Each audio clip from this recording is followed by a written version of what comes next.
So in today's episode of Let's Talk, Tim Walter, house healer and alternative life coach, talks about how he helps his clients solve some of the problems they encounter in today's world.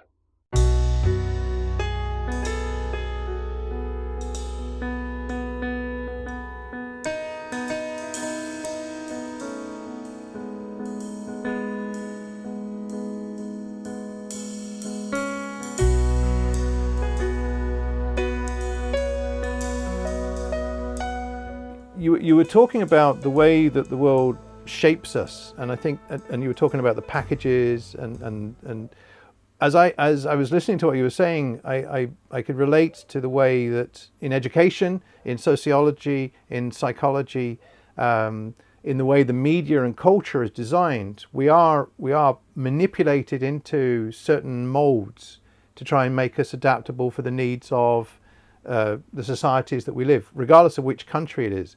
And you could almost see a spirit within that as well, within the different countries and how each one of those is run, which I kind of noticed every time I flew over from England to Northern Ireland.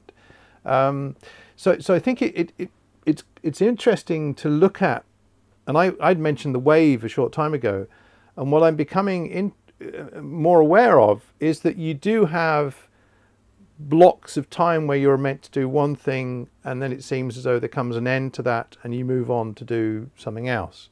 And there are those, and I feel I'm going through that kind of transitional period at the moment with the way my life actually is. So again, a lot of what you've been talking about doesn't sound unfamiliar. It actually is relatable to what I think a lot of people are experiencing in their lives at the moment, which is probably why a lot of people are coming to you as an alternative way of looking at, because they know that they've reached a point where they, or maybe would that be the case? That's how I'm kind of looking at it. That's how I can relate. Is that what your clients are looking at now? Yeah, most people that come to me because they see the house healing thing, that that's the label that's on my front door, if you like. That's what I'm promoting. That's what I stand up and say I am a house healer. That's primarily the label. So when people come to me, they have a variety of issues. What the house healing does is allow us to actually open discussion and have a space to look at what the issues are that are going on in that person's life.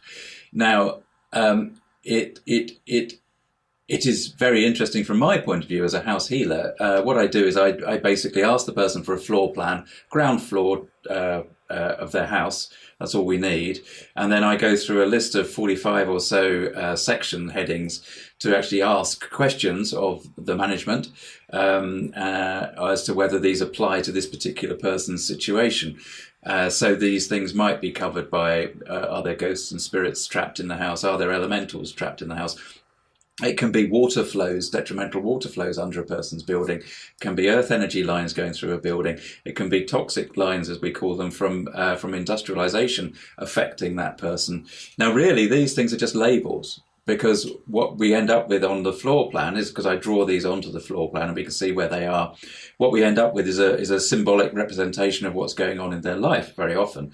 So for some people that are stuck in their world, it's stuck in their jobs, for example, and this has happened several times with self-employed people, we get in front of the doorways usually, crossing points, there are obstructions sitting in front of the doorways to this person's property or to the office where they work.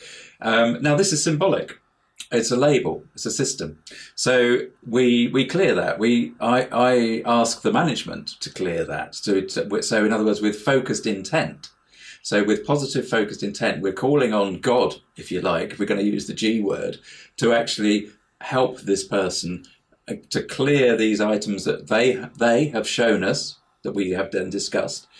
And what inevitably happens, well, 99% of the time, one of the first things that the client says is that they feel that their house or their office has a completely different feeling to it after we've done the work. There's a feeling of peace, a feeling of tranquility.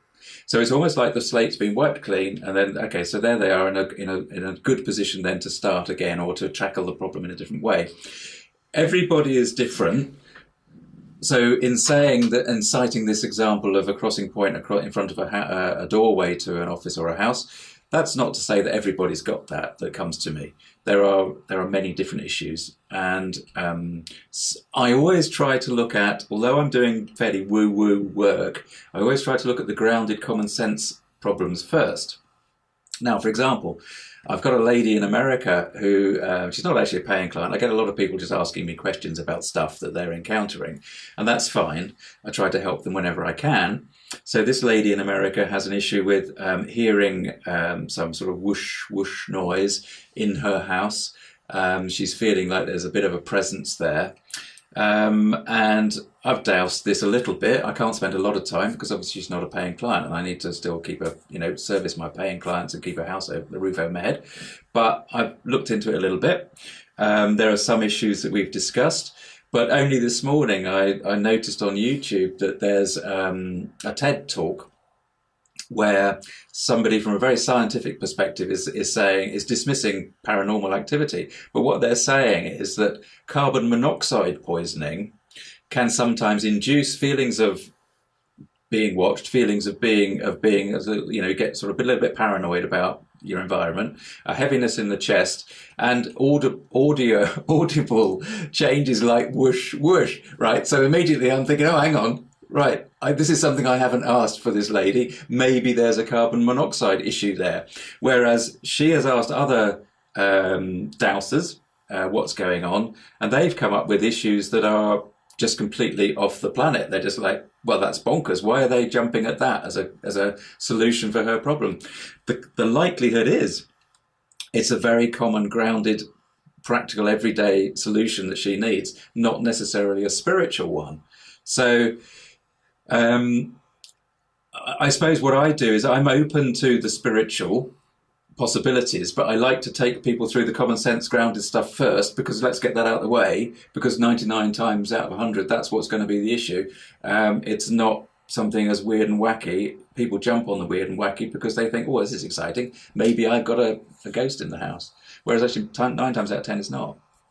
Don't think that answered your question, but whatever. Well, no, it actually does, because I think what's interesting is that, again, through the conversation that we're actually having, it's obvious that you're still questioning a lot of the stuff yourself, which is why you feel the way you're looking for your own. You're also looking for scientific sort of ways, and I think that grounding is really quite important. And I think even as a message coming from this, that don't always look for the wacky, look for the more rational. And if after you've looked at what is rational, there is no alternative, then start to look at what other things could be coming on. Yeah, especially if there's carbon monoxide that could be poison. Because it's a killer. There's a really dangerous. So I'm going to put that on the top of my list to be asking about it with every client from now on.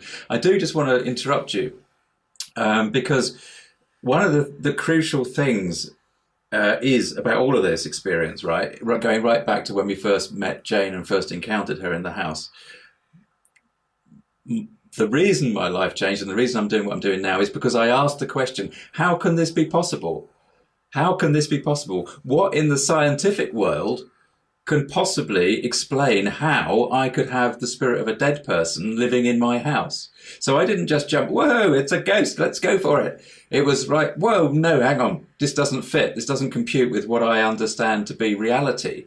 So right from day one, I've always questioned and always asked. And I find what that's led me to is quantum physics and quantum biology and neuroscience, what the chuff they're finding out about how the brain and how the physiology of a human being works. And it's absolutely fascinating stuff, because actually what it's doing is bringing science and the scientific and empirical fact even closer to the spiritual experience of the individual. And this is just bizarre, because it's science that's driving that more than the spiritual, But, and I actually agree with you, because most of my qualifications are in science-led subject matters. It's exploring things from an empirical, looking for several sources of information to back up what's going on, and yet I'm finding that spiritual as well. It's what my faith encourages me to do, and not to just accept to test what's going on. So again, I'm going in a kind of spiritual direction myself through my faith, but I'm kicking and screaming half the time. Oh yeah, don't get me Because wrong. I still kick yeah, and scream. yeah, Mate, I mean, I was running a workshop this last weekend, and I won't go into detail of it, but even for me, this last weekend, that was a massive learning experience about my own spiritual connection and about my own spirituality and about who I am and who I can be. yeah, And I'm kicking and screaming through this. Leading a spiritual life is not an easy option. no, no, It's no. all about personal evaluation and personal assessment and understanding self.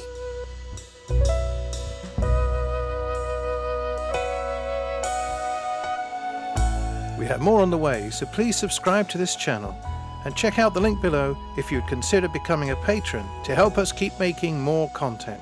Thanks for watching.